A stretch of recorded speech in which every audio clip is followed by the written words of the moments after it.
총장님 잘리신 이후에 스튜디오에 직접 나오신 건 처음이죠?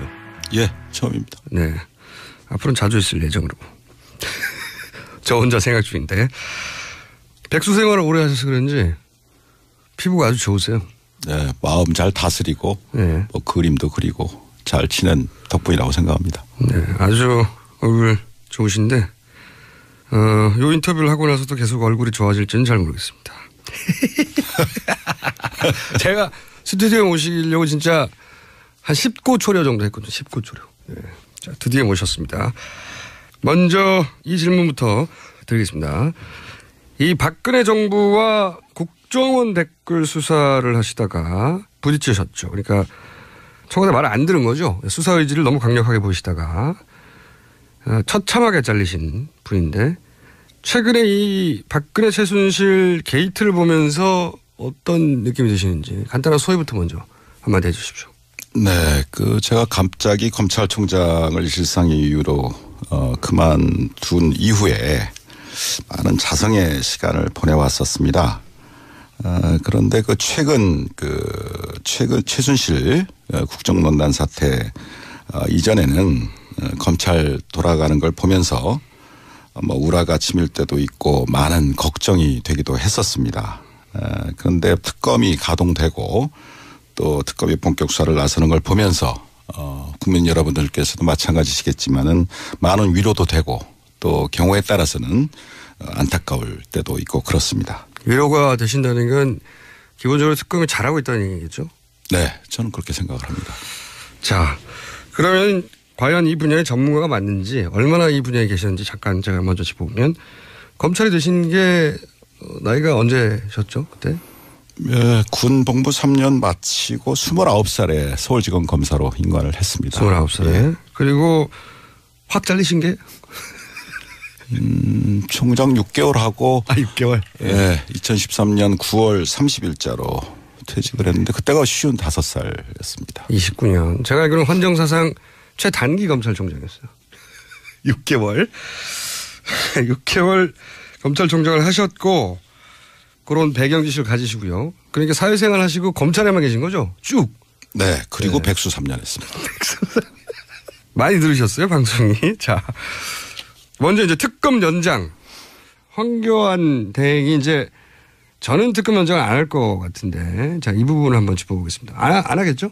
만약에 황 대행께서 국민 대다수의 뜻과 달리 연장을 일방적으로 거부해버려서 특검 수사를 중단시킨다면 결국은 이러한 최순실 국정농단 사태에 대한 수사 의지가 없다는 것을 스스로 증명한 거 아니겠습니까?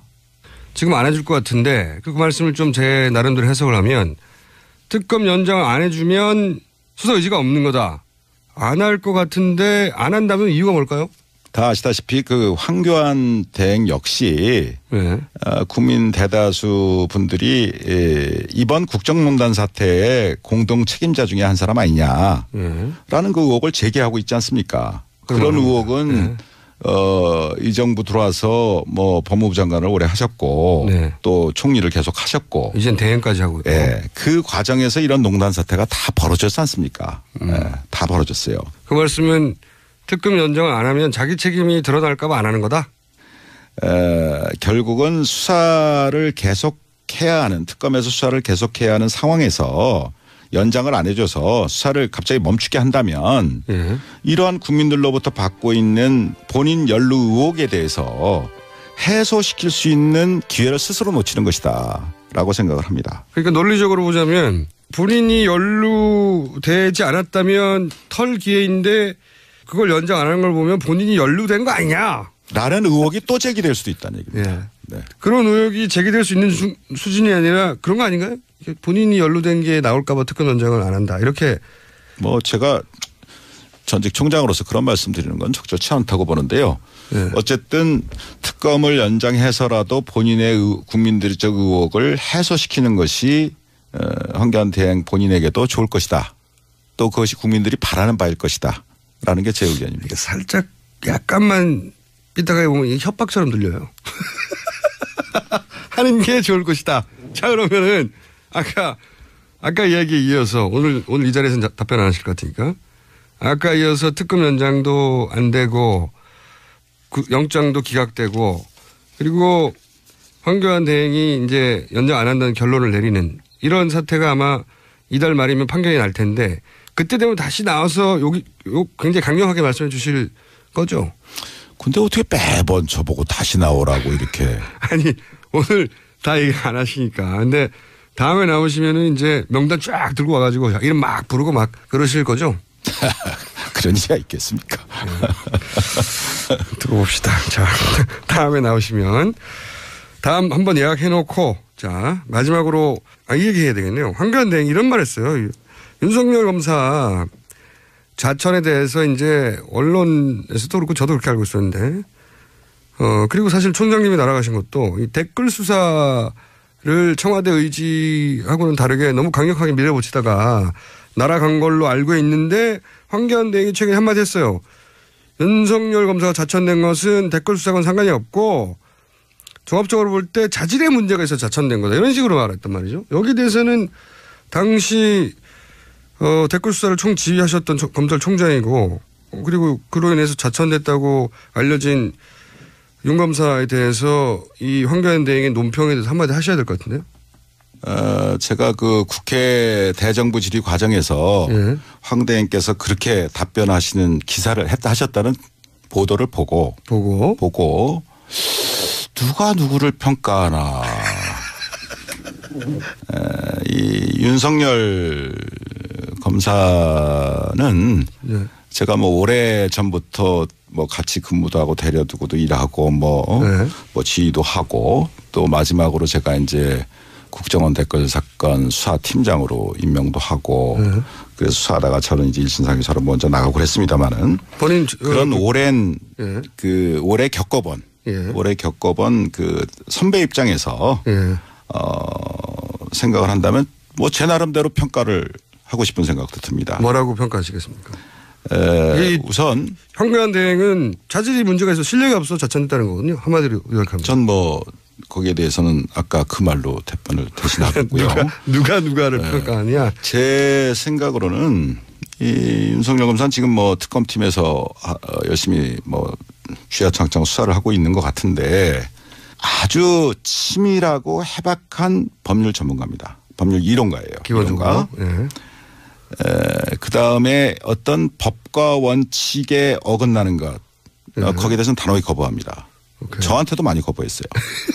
그러면 어떤 이 검찰이라는 것이 상명하복 조직인데 거기서 상사의 말이 틀리다고 그래서 거기에 대해서 거부를 하고 대들고 자기 소신을 편다는 것은 정말 그건 대단한 용기가 필요한 겁니다. 바깥에서 보시는 것보다도 더. 그래서 거기에는 분명히 자기 희생적인 자기 헌신적인 용기가 없으면 불가능한 겁니다. 근데 이 윤석열 검사 같은 경우는 제가 겪은 바에 의하면 자기 헌신적인 용기를 갖고 있어요. 갖고 있는 친구다 이거요.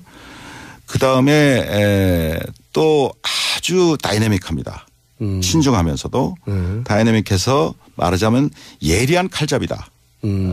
그래서 한마디로 제가 말씀드린다면 문무를 겸비한 훌륭한 검사다. 문무를 겸비한. 문무를 겸비한 훌륭한 검사다. 뭐 그런 표현을 하고 싶습니다. 자, 무슨 말씀인지 잘 알았고요. 자, 마지막으로 어렵게 스튜디오 직접 나오셨는데 혹시 다음 출연까지는 아직 뭐 한 3주 정도 남았기 때문에 남기고 하실 말씀 뭐 국민들이 하고 싶은 말씀이나 검찰에게 하고 싶은 이야기 있으면 제가 뭐 간단한 심정을 말씀드리겠습니다. 대한민국 검찰은 2,000명이 넘는 검사를 포함해서 10,000명이 넘는 방대한 수사 인력을 가진 강력한 수사기관입니다. 다시 말해서 평소 수사 역량이 지금 현재 특검의 100배가 넘습니다.